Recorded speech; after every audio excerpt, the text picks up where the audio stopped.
2021년 1월 7일 목요일의 예수동행 일기를 소개하겠습니다.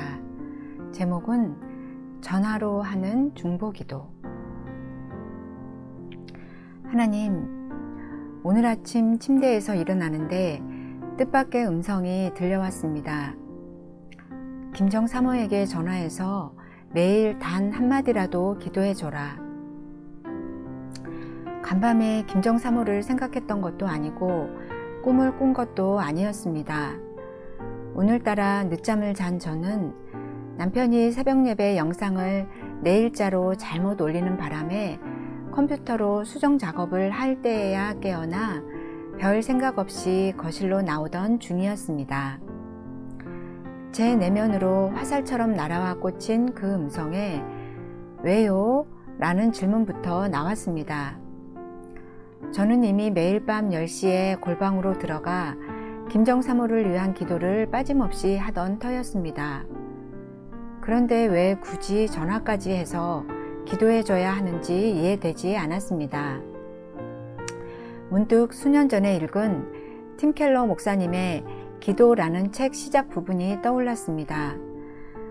목사님은 갑상선 암에 걸리고 사모님은 크론병으로 몇 차례 수술을 해야 할 그때에 두 분은 아무리 바빠도 매일 머리를 맞대고 기도하기로 결의했고 서로 떨어져 지낼 때는 전화로라도 잠시 기도했다는 내용입니다.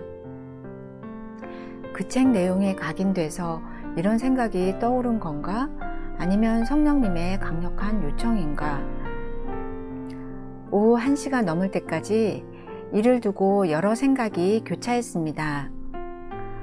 암 선고를 받은 이후 김정 사모는 누군가 자신을 위해 기도해 주는 걸 제일 좋아하는 사람이 되었습니다. 투병이 너무 힘들 때는 기도하는 음성을 듣기만 해도 살아나는 것 같다고도 했었습니다. 그래도 그렇지 매일 밤 전화해서 기도를 한다는 건 우선 제게 부담되는 일이 아닐 수 없습니다. 친구의 서약해진 체력 상태를 고려하지 않은 채 밤 10시에 전화해서 기도한다면 그녀에게도 무리가 될 것 같았습니다. 기도는 하나님께 올려드리는 것인데 왜 굳이 기도하는 내용을 전화로 알리라 하실까? 이 생각을 하다 친구에게 전화를 걸었습니다. 내가 들은 내용이 정말 성령의 음성인지, 이 일에 대해 친구의 생각은 어떤지를 확인하기 위함이었습니다. 친구는 좋다 했습니다. 다만 그날 컨디션에 따라 잠자는 시간이 들쑥날쑥이라 매일 10시에 전화를 하는 건 무리라는 판단이 들었습니다. 결국 제가 매일 밤 기도를 녹음해서 친구에게 카톡으로 보내면 친구가 깨어있는 시간에 그 기도를 들으며 함께 기도하기로 했습니다. 친구는 오늘도 뇌수술 이후에 찾아든 여러 어려움들을 고백하며 요즘 근황을 전해왔습니다. 그 말을 들으니 어쩌면 그래서 이런 기도를 하게 하셨는지도 모른다는 생각도 들었습니다. 하지만 친구는 힘없는 목소리 중에도 변함없는 주의 평안을 제게 흘려 보냈습니다. 저는 김정 사모의 목소리에서 전해지는 이 평안의 실체가 무엇인지 그간 잘 몰랐었습니다. 그런데 어제 비둘기처럼 순결하게 라는 말씀의 뜻을 표준 세번역 성경으로 묵상하며 김정 사모를 떠올리니 그 실체를 알 것만 같았습니다. 세번역에선 순결하게를 순진하게로 번역했더군요.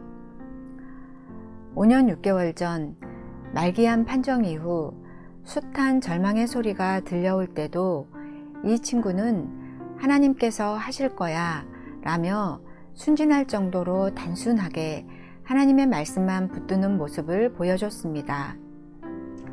그러니까 비둘기처럼 순결하게 라는 뜻은 순진할 정도로 단순하게 하나님의 말씀만을 붙드는 친구의 모습을 가리키는 것이었습니다. 그 순진함이 그녀가 지닌 평안의 실체가 아닌가 싶습니다. 하나님께선 그 친구를 위해 오늘부터 한 달간 매일 기도하고 그 기도를 녹음해서 보내므로 친구도 함께 기도하라 하십니다. 왜 그렇게 해야 하는지 지금은 희미하게 알 뿐이지만 결국은 하나님께서 하시는 일을 나타내려 하심이라 믿겠습니다. 저 역시 순진할 정도로 단순하게 하나님의 말씀에 순종하는 것, 그것만이 제가 올 한 해 가야 할 길일 테니 말입니다.